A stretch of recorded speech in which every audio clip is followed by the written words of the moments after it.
dan KAI telah menerima laporan terkait putusan MA nomor 23 PU 2024 terhadap JR Peraturan KPU RI nomor 9 tahun 2002 tentang pencalonan pemilihan gubernur dan wakil gubernur, bupati dan wakil bupati yang dianggap bertentangan dengan Undang-Undang nomor 10 tahun 2016.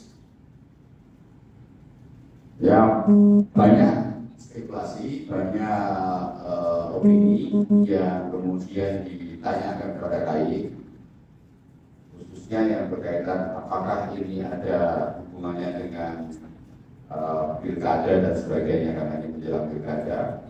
Artinya ada aspek politis.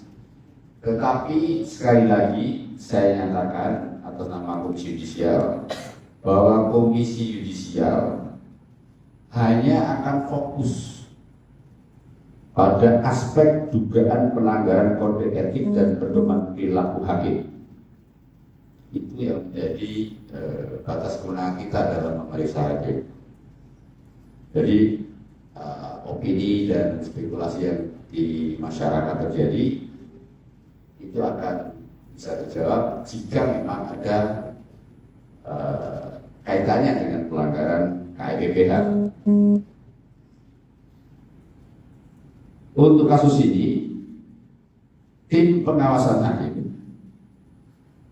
melakukan penanganan dengan meminta keterangan beberapa pihak untuk melihat ada pelanggaran etik di balik pertimbangan keputusan tersebut atau tidak. Jadi kami sudah melangkah juga untuk menangani kasus ini. Soal itu, yang PKPU kemarin sempat ramai di perbincangan masyarakat, itu sebenarnya tindakan dari KAI sendiri sudah sampai mana? Sekali lagi bahwa banyak yang kemudian bertanya kepada Komisi Yudisial. Ada juga di berita-berita di media yang memberikan opini dan sebagainya bahwa kasus tersebut ada kandungan politis dan sebagainya. Tetapi sekali lagi KAI tidak bisa masuk wilayah itu, sehingga KAI hanya berpedoman dan menegaskan bahwa KAI tetap akan bekerja dengan koridor dan prosedur yang sudah ada, yaitu menangani tentang dugaan pelanggaran kode etik. Tadi sudah saya sampaikan, jika misalnya ada intervensi, berarti itu ada pelanggaran kode etik. Nah, dari situ kita memprosesnya. Bukan siapa yang mengintervensi, apakah ini politis atau tidak. Jadi kita lebih ke adanya intervensi tadi. Itu bagian daripada pelanggaran kode etik. Misalnya seperti itu, atau ada ancaman, atau ada gratifikasi, atau macam-macam. Nah, misalkan terbukti nih Pak, itu sanksinya bisa berubah Pak? Apakah hanya berupa rekomendasi atau tidak? Kalau di peraturan itu ada sanksi ringan, sanksi sedang, dan sanksi berat.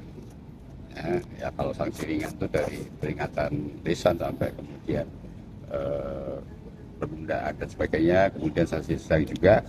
Nah kalau yang sanksi berat, yang terberat, itu kami akan usulkan untuk melakukan majelis kehormatan hakim, sidang MKH, di mana dihadiri oleh komisioner Komisi Yudisial, 4 orang sebagai hakimnya, dan 3 orang dari hakim dari Mahkamah Agung.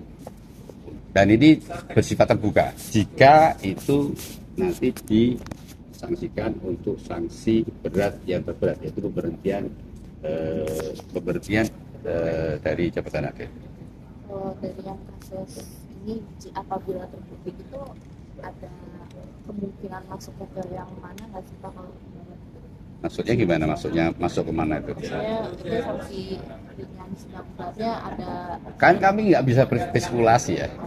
Seberapa besar kesalahan terjadi? Ya. Mungkin kalau misalnya gratifikasi ya, ini kan jelas ya melanggar nggak cuma etik tapi juga hukum, pasti akan arahnya berat. Tapi kalau sekedar mungkin percakapan atau lainnya, mungkin itu juga akan kita lihat seberapa jauh pengaruhnya pada putusan. Ya, ini yang kita belum bisa pastikan, kita belum berikan informasi yang fix terhadap teman-teman dan masyarakat. Ya. Jadi tapi intinya kita mencoba untuk mencari. Pak, selama penyelidikan ada itu sih hambatan? Selama penyelidikan ada hambatan nggak Pak? Selalu Pak, selalu namanya penyelidikan itu kan macam-macam ya. Tantangannya apa aja sih? Tantangannya kan dari sumber informasinya ini valid apa enggak, kan kita harus validasi juga. Kemudian kalau ada dokumennya bener enggak gitu kan.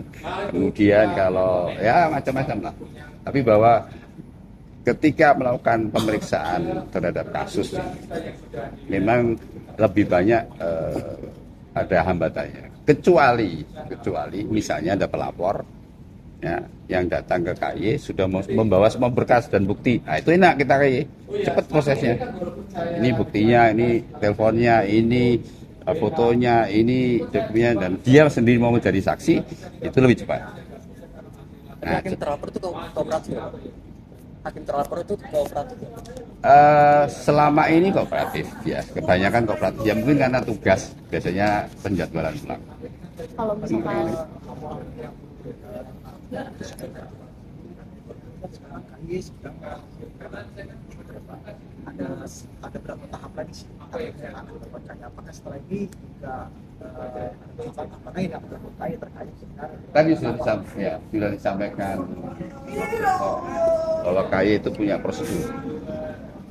Nah, saya detailnya tidak menguasai karena saya bukan bagian dari bidang pengawasan hakim. Cuma ada proses-proses yang harus dilakukan. Nah, proses ini sampai mana? Itu bahwa kami telah melakukan pengumpulan. Bahwa pengumpulan ini kemudian nanti analisisnya seperti apa kita tapi itu yang tidak bisa lakukan. Ya, cukup.